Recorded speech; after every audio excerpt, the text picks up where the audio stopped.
On January 16th of 1991, as the Soviet Union was collapsing and the Cold War coming to an end, George H.W. Bush publicly announced a new campaign of American dominance, which he called the New World Order. This is an historic moment. We have in this past year made great progress in ending the long era of conflict and Cold War. We have before us the opportunity to forge for ourselves and for future generations a new world order, a world where the rule of law, not the law of the jungle, governs the conduct of nations. When we are successful, and we will be, we have a real chance at this new world order, an order in which a credible United Nations can use its peacekeeping role to fulfill the promise and vision of the UN's founders.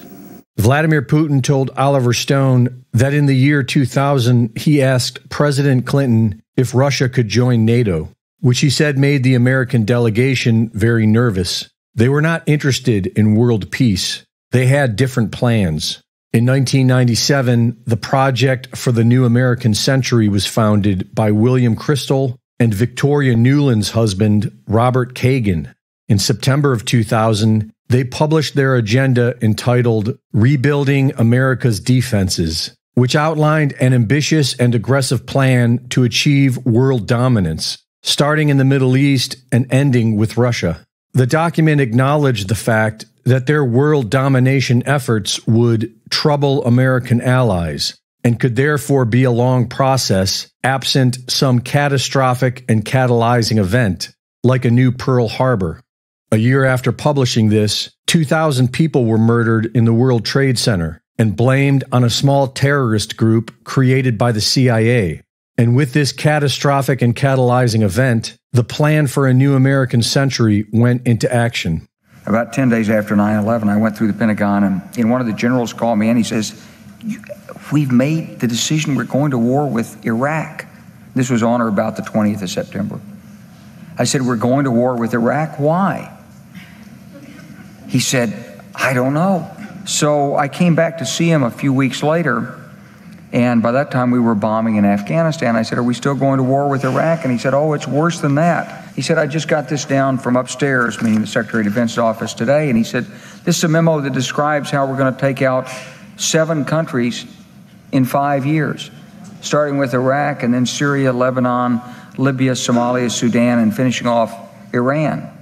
George H.W. Bush's son, George W., began a propaganda campaign to sell the American public on overthrowing Iraq. I take the threat very seriously. I take the fact that he develops weapons of mass destruction very seriously. Either you are with us or you are with the terrorists. When the lies became obvious, George W. made jokes while reveling in the blood of the innocent. Those weapons of mass destruction got to be somewhere. Nope, no weapons over there. Secretary of State Madeleine Albright said that murdering millions of Iraqi children was worth it. We have heard that 500,000 children have died. I mean, that's more children than died in Hiroshima. And you know, is the price worth it? I think this is a very hard choice, but we think the price is worth it.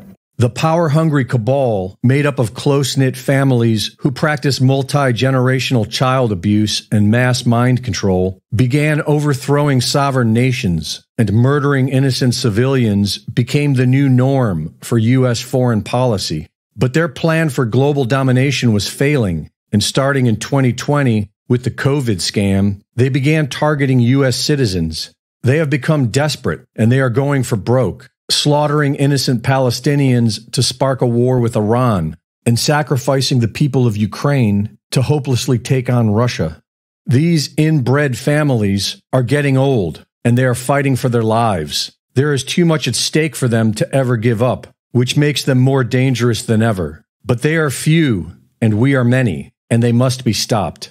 Reporting for InfoWars, this is Greg Reese.